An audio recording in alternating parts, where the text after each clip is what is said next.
जय गुरु जी संगत जी। संगत जी, गुरु जी के डिवाइन कॉल सत्संग प्लेटफॉर्म में आप सभी गुरु परिवार का हार्दिक स्वागत है। शुक्राना गुरु जी महाराज का कि उन्होंने ये सेवा मुझे दी कि मैं आप सभी गुरु परिवार के समीप आके गुरु जी के कल्याण महिमा अनुभव का वर्णन कर पा रही हूँ। अनंतम शुक्राना मेरे गुरु जी महाराज का। संगत जी, आज का जो सत्संग मैं आपके साथ शेयर कर रही हूँ वो राहुल अंकल का सत्संग है। बहुत ही प्यारा सत्संग है, ब्लेसिंगफुल सत्संग है। तो मेरी विनती है सभी गुरु परिवार से कि आप सत्संग को अंत तक सुने, ध्यान से सुने, पूरा सुने। सत्संग का मतलब होता है सत्य का संग, और सत्संग की प्राप्ति जब ही होती है जब गुरु कृपा होती है। तो हम सभी बड़े भाग्यशाली है कि हम पे गुरु कृपा हुई और हमें सत्संग सुनने का और शेयर करने का सौभाग्य प्राप्त हुआ। तो प्लीज़ सत्संगत जी, बिना स्किप किए सत्संग को बड़ी श्रद्धा भाव से अंत तक सुनिएगा और गुरु जी महाराज का शुक्राना कीजिएगा। अगर आप भी अपने सत्संग अनुभव शेयर करना चाहते हैं तो हिंदी में साफ राइटिंग में आप अपना सत्संग लिख कर हमारी जीमेल आईडी पर सेंड कर सकते हैं, ताकि आपके द्वारा सुनाए गए सत्संग से जो भी गुरु जी महाराज की नई जुड़ने वाली संगत होगी उन्हें गुरु जी के कल्याण महिमा अनुभव के बारे में ज़्यादा से ज़्यादा पता चलेगा। सत्संग आपको पसंद आए तो आप इसको लाइक कीजिए, चैनल को सब्सक्राइब कीजिए, वीडियो को ज़्यादा से ज़्यादा संगत में शेयर कीजिए और बेल आइकन दबाना बिल्कुल नहीं भूलिएगा। जब भी कोई लेटेस्ट सत्संग आएगा उसका नोटिफिकेशन आपके पास आएगा। तो चलिए संगत जी, चलते हैं गुरु जी महाराज के सत्संग की ओर। सत्संग शुरू करने से पहले चैनल को लाइक करना, कमेंट्स करना और शेयर करना बिल्कुल भी ना भूलिएगा। और संगत जी, सत्संग शुरू करने से पहले करते हैं गुरु जी का मंत्र जाप। ओम नमः शिवाय, शिव जी सदा सहाय। ओम नमः शिवाय, गुरु जी सदा सहाय। जय गुरु जी। साथ संगत जी, संगत जी, सबसे पहले मैं गुरु जी महाराज के चरणों में कोटि कोटि नमन करूंगा। सारी संगत जी को जय गुरु जी बोलूँगा। और अनंतम कृपा गुरु जी की मुझ पे रही है, मेरी फैमिली पे रही है, मेरी माँ पे रही है। मैंने जीवन में किताबों में और नानी दादी के मुंह से सुनी थी चमत्कारों की कहानियाँ, लेकिन मैंने अपने जीवन में ये महसूस किया।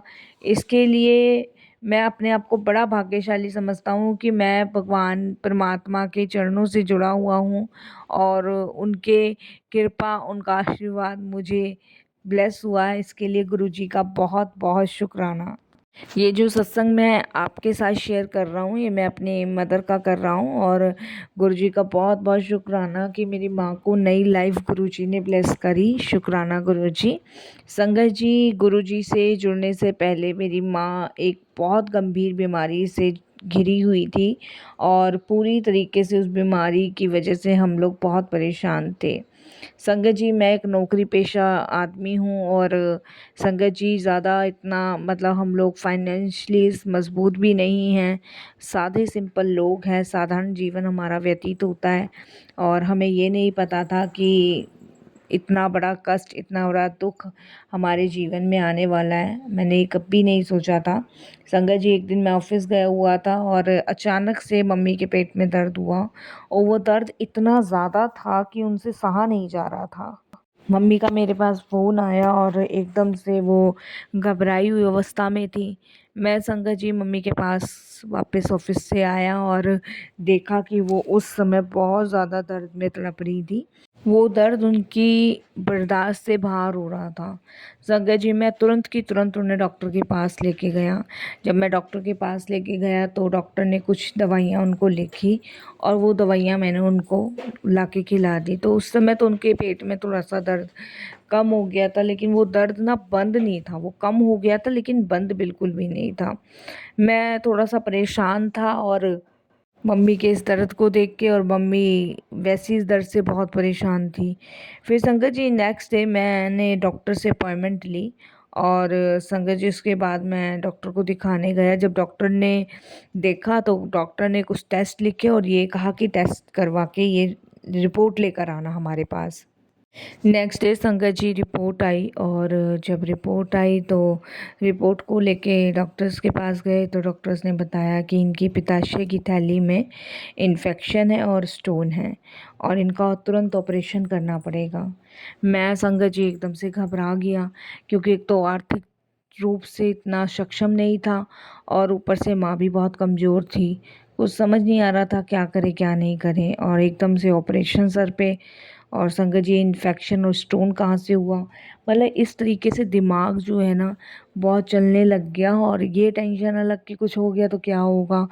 वो सारी चीज़ें दिमाग में चल रही थी। जब छोटी सी परेशानी आपके सामने खड़ी हो ना, उस समय आप ना कल्पनाओं में डूब जाते हो और ना जाने कितनी नेगेटिव नेगेटिव चीज़ों की कल्पनाएं करने लगते। तो वही कुछ मेरा हाल था, उधर मम्मी परेशान थी इन सब चीज़ों को देख के। तो उसके बाद संगत जी डॉक्टर ने हमें तारीख दे दी, शनिवार को ऑपरेशन होगा, और उन्होंने ये भी कहा कि लेट नहीं होना और टाइम पे आ जाना। और डॉक्टर से मैंने फिर बात करी, मैंने कहा अगर सर हम कुछ टाइम बाद करवा लें, तो डॉक्टर ने कहा कि लेट नहीं कर सकते, जल्द से जल्द ऑपरेशन करना ज़रूरी है। ये जब डॉक्टर ने बात हमें कही तो संगत जी मैं पैसे के इंतज़ाम में लग गया कि भाई, क्योंकि ऑपरेशन में पैसा तो चाहिए। तो संगत जी आप समझते ही हो कि ऐसी परेशानी के समय में ही आपके साथ कोई नहीं खड़ा होता, क्योंकि लोगों को लगता है कि कुछ मांग ना ले, और वही परेशानी का समय था जब कोई साथ नहीं खड़ा हुआ था। तब संगत जी मैं उस दिनों बहुत परेशान था पैसों को लेकर भी, क्योंकि डॉक्टर ने करीबन संगत जी 50-60 हज़ार रुपये का खर्चा तो हॉस्पिटल का बताया था, ऊपर से दवाइयों का खर्चा उन्होंने अलग से बताया था। तो करीबन संगत जी 70-80 हज़ार रुपये तो जेब में होने ही चाहिए थे, और इतने संगत जी हमारे पास थे ही नहीं, और ना हम इतने सक्षम थे। फिर संगत जी मेरे को दिमाग में आया कि मेरे एक दोस्त है पप्पू, और मैंने सोचा कि मैं उसको कॉल करूं। तो मैंने उसको कॉल किया और मैंने उसको कहा यार मुझे थोड़े से पैसों की ज़रूरत है, थोड़ी सी हेल्प कर दे। तो उसने पूछा कितने पैसे। जब मैंने उसको बताया कि तू मुझे भाई 30-35 तक के आसपास का दिलवा दे, बाकी मैंने किसी को बोला हुआ है। तो उसने मुझसे पूछा कि तुझे इतने पैसों की क्या ज़रूरत है। तब मैंने उसे बोला यार माँ की ऐसे ऐसे तबीयत बिगड़ी हुई है, उनके पित्ताशल्य में इन्फेक्शन हो गया है और स्टोन है, तो ऑपरेशन कराना है और इतना खर्चा आएगा। तो उसने कहा यार तू ऑपरेशन कब के लिए बोला डॉक्टर ने। तो मैंने कहा ऑपरेशन उन्होंने शनिवार के लिए बोला है। तो उन्होंने कहा है कि भाई इसको लेट भी नहीं कर सकते, बहुत जल्दी करना पड़ेगा, लेट करा तो फिर आगे दिक्कत हो जाएगी। तो मेरे दोस्त ने कहा यार एक काम कर, अगर तू मेरी बात माने तो मैंने बोला बोल। तो उसने कहा तू ना गुरुजी के दरबार चल मेरे साथ, और वहाँ कुछ करने की ज़रूरत नहीं होती, सिर्फ तू चल। संगत जी जब उसने मुझे ये बात कही तो मैं तो पहले कभी गया नहीं था, पर हालात ऐसे थे कि सोचा कि एक बार चल के देख लेता हूँ। तो संगत जी मैं अपने दोस्त पप्पू के साथ पहली बार एम्पायर स्टेट पहुँचा था। और जब मैं एम्पायर स्टेट पहली बार पहुँचा तो वहाँ का दरबार देखकर मैं बहुत अचंभित था। संगत जी दरबार में जब मैं पहुँचा, वहाँ की शक्ति, फूलों की खुशबू और चाय प्रसाद का स्वाद, सब कुछ अलग सा ही था। मतलब जिस दुनिया में हम लोग रहते हैं ना, उस दुनिया से बहुत कुछ अलग था गुरुजी के उस दरबार में, एम्पायर स्टेट में। वहाँ गुलाबों की फ्रेगरेंस थी, शांति थी, मन को सुकून था, और वहाँ के चाय प्रसाद में, लंगर प्रसाद में कुछ अलग सा ही स्वाद था संगत जी, बहुत अलग सा ही। संगत जी सबसे बड़ी बात ये है, मैं इतना अपने आप को दुर्भाग्यशाली भी मानता हूँ कि जब मेरा दोस्त मुझे वहाँ लेके गया था, तो उस दिन गुरुजी महाराज फिज़िकल फॉर्म में उस दिन नहीं बैठे थे संगत जी, लेकिन गुरुजी के होने का उस दरबार में एहसास हमें उस समय हो रहा था। संगत जी वहाँ पे मौजूद जितनी भी संगत थी, उन्होंने हमें जल प्रसाद दिया, चाय प्रसाद दी। तो संगत जी जब मेरे दोस्त ने कहा कि एक जल प्रसाद की बोतल तू अपनी माँ के लिए ले ले, तो संगत जी मैंने वहाँ पे से अपनी माँ के लिए थोड़ा सा जल प्रसाद जो था वो बोतल में ले लिया था। और संगत जी जब माथा टेक के हम लोग जाने लगे, तो मन में मैंने बोला कि गुरुजी मैं नहीं जानता, अगर आप सच में हो तो मेरी माँ को बचा लीजिए। बस मैंने यही संगत जी वहाँ पे फर्स्ट टाइम जब मैं गुरुजी के दरबार गया था तो यही कहा था। और संगत जी उसके बाद मेरे दोस्त ने वहाँ संगतों से पूछा भी था कि गुरुजी कब आएंगे, तो किसी को कुछ नहीं पता था, क्योंकि उन्होंने कहा ना गुरुजी बता के जाते ना गुरुजी बता के आते हैं। तो उसके बाद संगत जी हम लोग वो जल प्रसाद लेके मैं घर आ गया अपने। बाकी मैं बहुत शांत हो चुका था, मेरे मन में बहुत शांति थी। संगत जी उसके बाद ऑपरेशन की तारीख बहुत नज़दीक थी, और एक दिन पहले ही मैंने संगत जी शुक्रवार की रात को माँ को वो जल प्रसाद पिलाया और माथे पर उनके लगाया, और जहाँ उनके पेट में दर्द था वहाँ पे भी लगाया, जैसे मेरे दोस्त ने मुझे बताया। संगत जी उसके बाद अगली सुबह ऑपरेशन करवाने के लिए मैं मेरी माँ जो थे घर से निकल गए। मेरा दोस्त भी संगत जी उधर से पहुँच चुका था। संगत जी ऑपरेशन करने से पहले डॉक्टर्स ने बोला था कि हम एक बार और टेस्ट करेंगे। संगत जी एक बार फिर से टेस्ट हुआ, हॉस्पिटल के अंदर ही हुआ। और संगत जी जब ऑपरेशन से पहले जो टेस्ट हुआ, वो टेस्ट करने के बाद डॉक्टर बाहर आकर बोले, संगत जी हमें समझ नहीं आ रहा था पर रिपोर्ट क्लीन आ गई थी, अब कोई इन्फेक्शन नहीं है, स्टोन भी अपनी जगह पे नहीं है, डॉक्टर ये सब बोलने लगे। मेरे को समझ नहीं आया और मैंने डॉक्टर साहब से फिर से पूछा कि डॉक्टर साहब ऑपरेशन, तो उन्होंने कहा कि ऑपरेशन करने की कोई ज़रूरत नहीं है और ऑपरेशन हम रद्द कर रहे हैं, क्योंकि ना तो इन्फेक्शन नज़र आ रहा है और ना ही स्टोन नज़र आ रहा है। और डॉक्टर जिज्ञासा और में पड़ गए थे कि ये कैसे पॉसिबल है। संगत जी डॉक्टर बोले, क्या तुमने कुछ अलग किया था क्या, कहीं और से दवाई दिलवाई थी? मैंने डॉक्टर साहब को मना किया, मैंने कहा मैंने कहीं से भी दवाई नहीं दिलवाई और ना ही मैंने कहीं और इलाज करवाया, मैंने तो आपके पास ही इलाज करवाया और आपने ऑपरेशन के लिए बोला था, मैं तो जब ही आया हूँ। तो संगत जी डॉक्टर बोले, चलो बहुत बढ़िया बात है, अब ऑपरेशन की ज़रूरत नहीं है, तुम्हारी माँ बिल्कुल ठीक है, बाकी कुछ हम दवाइयाँ लिख रहे हैं वो इन्हें खिलाते रहना। संगत जी ये मेरे लिए तो बड़े अचंभे की बात थी, मैं सोच में पड़ गया कि मैं तो सिर्फ गुरुजी के दरबार एक बार गया था, वहाँ सिर्फ जल प्रसाद चाय प्रसाद ली थी और मन की बात उनके सामने रख दी थी, ये कैसे पॉसिबल है? संगत जी आप बिलीव नहीं करोगे, ये मेरे लिए बड़ा अचंभा लग रहा था। बाकी खैर डॉक्टर के सामने मैं चुप हो गया था, क्योंकि डॉक्टर के सामने मैं नहीं बोल पाया ये सारी चीज़ें, क्योंकि मेडिकल साइंस नहीं मानती ये सब चीज़ें। लेकिन संगत जी मेरी आंखों में बहुत आंसू निकल रहे थे उस समय, और मैं बस डॉक्टर के सामने धन्यवाद बोल के आगे निकला। और मैंने अपनी माँ को संगत जी कहा कि तुम बिल्कुल ठीक हो, और डॉक्टर ने कहा कि ऑपरेशन की ज़रूरत नहीं होगी। तो मेरी माँ भी अचंभे में पड़ गई, कैसे पॉसिबल है। तब मैंने अपनी माँ को पूरी बात बताई। अब मेरी माँ पूरी तरीके से स्वस्थ है। संगत जी मैं और मेरी माँ हर हफ्ते गुरुजी के मंदिर जाने लगे। धीरे धीरे संगत जी उनका जीवन भी बदलने लगा और उनकी जितनी भी बीमारियां थी वो ख़त्म होने लगी। संगत जी इसके साथ साथ गुरुजी की कृपा और भी हमें प्राप्त हुई। संगत जी हमारी जो आर्थिक परेशानियां थी वो भी ख़त्म गुरुजी की कृपा से हुई है। न जाने कितनी ब्लेसिंग से गुरुजी ने मतलब जीवन का उद्धार किया है। संगत जी मैं जहाँ जॉब करता था वहाँ मेरा प्रमोशन हुआ, मेरे घर की आर्थिक स्थिति सुधरी, घर में सुख शांति समृद्धि हुई। और संगत जी ये सब काम गुरुजी ने चुपचाप ही कर दिए। चाहे आप गुरुजी से मिलो, चाहे आप गुरुजी से ना मिलो, लेकिन गुरुजी की कृपा अनंत आपके ऊपर रहती है। जिसे गुरुजी ने ब्लेस करना है वो ब्लेस हो ही जाता है। संगत जी ये गुरुजी की मेहर, ये गुरुजी की कृपा है।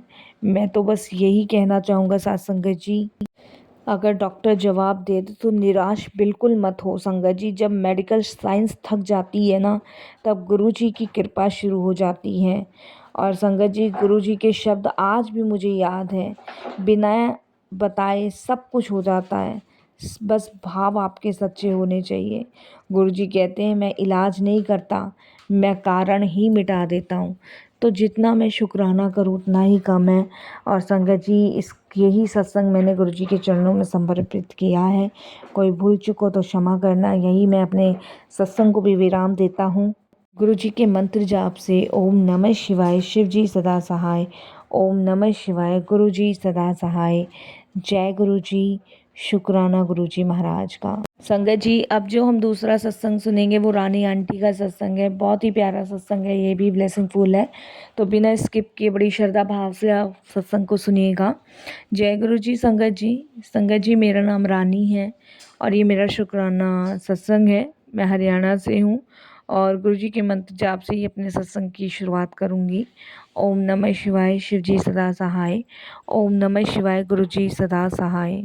संगत जी गुरु जी का अनंतम शुक्राना ये मौका और ये सत्संग शेयर करवाने का। संगत जी, बिन गुरु के तो हम एक पग नहीं चल सकते और सत्संग तो बहुत दूर की बात है।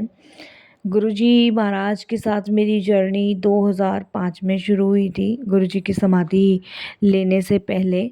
संगत जी, मेरे बेटे को एक भयानक बीमारी का सामना करना पड़ रहा था उस समय। और उस समय संगत जी, मेरे बेटे के लंग्स में बहुत ज़्यादा इन्फेक्शन था और डॉक्टर्स संगत जी कहने का उनका यही था कि लंग्स का जो इन्फेक्शन है वो बहुत ज़्यादा बढ़ चुका है। तो उस टाइम मैं बहुत परेशान थी। न जाने कितने डॉक्टर्स को मैं दिखा चुकी थी और कितने डॉक्टर्स से उसका इलाज करवा रही थी, बट कोई आराम नहीं पड़ रहा था। और मैं, मेरे हस्बैंड हर एक डॉक्टर के पास जाए थे, कोई डॉक्टर नहीं छोड़ा हम लोगों ने, कोई वैद्य, हकीम कुछ नहीं छोड़ा, लेकिन आराम नहीं पड़ रहा था। फिर संगत जी कहते हैं ना कि जब आप परेशानी में होते हो, किसी बीमारी से घिर रहे होते हो, तो आप ये सोचते हो कि या तो भगवान मुझे उठा ले या बचा ले। तो वही कंडीशन मेरे बेटे की थी, क्योंकि उससे इतना दर्द और इतनी पीड़ा सही नहीं जा रही थी। मेरा बच्चा सिर्फ़ और सिर्फ़ संगत जी 14 से 15 साल का था। इसी साल की एज में संगत जी इसको ये प्रॉब्लम हुई थी और मैं भगवान से यही प्रे करती थी कि इसको ठीक कर दो, इसके जितने भी कष्ट है वो दूर कर दो। तो संगत जी, आराम तो इसे पड़ ही नहीं रहा था और आप समझ ही सकते हैं कि पैसा इंसान का बीमारी में पानी की तरह बहा जाता है, तो वही कुछ हाल हम लोगों का था। तब संगत जी, मेरे एक जानने वाले हैं जो गुरुजी के पास जाया आया करते थे और उन्होंने काफ़ी बार हमें बोला हुआ था, गुरुजी के बारे में काफ़ी बार बताया था, जाने के लिए भी बोला था, बट हम हर बार ही मना कर दिया करते थे। हर बार ही हम गुरुजी के पास जाने के लिए मना कर दिया करते थे, क्योंकि मेरे हरियाणा में जो है ना, विश्वास बहुत कम करते हैं बाबा वगैरह पे, और मेरी फैमिली के तो अक्सर, ख़ास तौर पे अक्सर विश्वास कम करते हैं। तो बिल्कुल विश्वास था ही नहीं। तो जब बेटा बीमार पड़ा तब उनसे मुलाकात हुई तो उन्होंने यही बोला कि तुम गुरुजी के पास क्यों नहीं चलते, वहाँ सब ठीक हो जाएगा। तब मैंने अपने हस्बैंड को कहा कि एक बार चल के देख लेते हैं। तो संगत जी, मैं, मेरे हस्बैंड गुरुजी के दरबार गए। उस दिनों गुरुजी बड़े मंदिर में संगत किया करते थे। तो गुरुजी अपने सिंहासन पे विराजमान थे, सत्संग वहाँ चल रहे थे, शबद वाणी चल रहे थे, हमें नहीं समझ आए थे, पहली बार हम गए थे। हमने प्रणाम किया, माथा टेका और हम वहाँ जाके बैठ गए। तब संगत जी गुरुजी के पास, मतलब जो मेरे को लेके गए थे वही पहुँचे और उन्होंने कहा कि गुरुजी, ये ऐसे-ऐसे हरियाणा से आई हैं और ये रानी आंटी हैं और ये जो हैं मतलब एक सरकारी डिपार्टमेंट में काम करती हैं और ऐसे-ऐसे इनका बेटा। तो गुरुजी कहते हैं कि मैनू सब पता है और गुरुजी कहते हैं जा कल्याण कर दिता। तो गुरुजी ग्लास मंगवाते हैं और उस ग्लास में कुछ अपनी माला डुबोकर अभिमंत्रित करते हैं और उस ग्लास का जो जल था वो संगत जी मुझे एक बोतल में भरने के लिए देते हैं। तो वो बोतल में जल मेरे को भर के कहते कि जा अपने मुंडे नू पिला दी। तो मेरे को कुछ समझ नहीं आया कि ये क्या गुरुजी ने बोला है, क्या गुरुजी ने कहा है, और मन में बस यही था कि पता नहीं ठीक होगा भी बच्चा कि नहीं होगा ठीक, मुझे तो लग नहीं रहा ठीक होगा। जल प्रसाद से क्या होना है और ये क्या होता है, कल्याण कर दिया। देखिए, ये सब दिमाग में मेरे था, मेरे हस्बैंड के भी यही था कि बेकार हुआ टाइम यहाँ आना, इससे तो बच्चे को दिखा लेते कहीं और, इस तरीके से मेरे हस्बैंड बोलने लगे। खैर संगत जी, जो जल प्रसाद हम लाए थे वो हमने जैसे तैसे पिला दिया अपने बच्चे को। पिलाने के बाद फिर संगत जी 1 हफ़्ते बाद हमें फिर जाना था डॉक्टर के पास उसको लेके, और डॉक्टर के पास हम लेके गए क्योंकि संगत जी वो एडमिट ही रहता था और पानी निकलवाने के बाद हम उसको घर ले आते थे। उसके लंग्स में जो इन्फेक्शन था उसमें पानी भर जाया करता था। तो जब डॉक्टर ने संगत जी टेस्ट के लिए बोला तो इन्फेक्शन नहीं था, बिल्कुल रिपोर्ट नॉर्मल थी। डॉक्टर ने कहा रिपोर्ट नॉर्मल है। डॉक्टर ने कहा कहीं और भी इलाज करवा रहे हो? मैंने कहा नहीं। तो डॉक्टर कहते हैं कि अब इन्फेक्शन नहीं है और बिल्कुल ठीक है लंग्स। हम बड़े हैरान हुए। तो उस दिन मेरे को, मेरे हस्बैंड को समझ आया कि शायद गुरुजी का चमत्कार है। हम गुरुजी का शुक्राना करने के लिए संगत जी बड़े मंदिर पहुँचे। तो जब बड़े मंदिर पहुँचे तो गुरुजी कहते हैं क्यों करा लिया टेस्ट, हो गया मुंडा सही? तो मैंने कहा जी गुरुजी हो गया मुंडा सही। तो गुरुजी कहते हैं मैं जब ही कहता हूँ जूतियों के नाल अपना दिमाग बाहर छोड़ कर आया करो, क्योंकि हमने दिमाग बहुत चलाया था। और मैं मान गई। मैंने कहा गुरुजी जाने जहान है, उनको कैसे पता कि मैंने दिमाग चलाया, मेरे हस्बैंड ने दिमाग चलाया। लेकिन हमारे दिमाग से भी कहीं ज़्यादा चीज़ें गुरुजी हमें ब्लेस करके देते हैं, जो हमने सोचा नहीं होता, जिसकी कल्पना नहीं की होती। तो आज मेरा बेटा बिल्कुल ठीक है, ज़िंदगी का आनंद उठा रहा है, जीवन जी रहा है, तो गुरुजी महाराज की कृपा से जी रहा है। और उसके जीवन में कोई बीमारी या कष्ट नहीं है, तो वो भी गुरुजी की कृपा से है। तो हमारे सोचने से करने से पहले गुरुजी हमें वो चीज़ें ब्लेस करते हैं जिसके बारे में हम ना कभी सोच सकते, ना भी कभी कल्पना कर सकते। बस हम सिर्फ शुक्राना कर सकते हैं और यही कह सकते हैं कि आपका कोटि दान धन्यवाद गुरुजी, कि आप अनेकों कष्टों से, अनेकों परेशानियों और अनेकों मुसीबतों से हमें बाहर निकालते हो। नहीं तो संगत जी हम इतने घनघोर पापों से भरे हुए होते हैं ना कि हमारे पाप भी माफ़ करने लायक नहीं होते, और गुरुजी तो पता नहीं कितने हमारे पाप और अपराधों को क्षमा करते हैं। तो शुक्राना गुरुजी, बहुत बहुत आपका शुक्राना, लख लख बार शुक्राना। और बस संगत जी मैं यहीं पे भी अपने सत्संग को चाहती तो नहीं हूँ विराम करना, मन तो और भी है कि मैं और भी सत्संग शेयर करूँ, बट शायद गुरुजी की यही आज्ञा थी कि मैं ये छोटा सा सत्संग आपके साथ शेयर करूँ। और इस से सत्संग से ना जाने गुरुजी महाराज कितनी संगतों को ब्लेस करेंगे, मेरे परिवार को ब्लेस करेंगे। बस जी तो नहीं चाह रहा, लेकिन फिर भी मैं वाणी को विराम देती हूँ। ओम नमः शिवाय, शिव जी सदा सहाय। ओम नमः शिवाय, गुरु जी सदा सहाय। कहते हैं ना गुरु जी की रज़ा में राजी रहो। रज़ा में जब आप राजी रहोगे तो आप सब कुछ सीख जाओगे। फिर बहुत जल्द मैं गुरु जी की आज्ञा से और भी अपने शुक्राने सत्संग शेयर करूँगी, कैसे गुरु जी की अनंत कृपा और मेरे परिवार पे और बरसी। जय गुरु जी, शुक्राना गुरु जी महाराज का।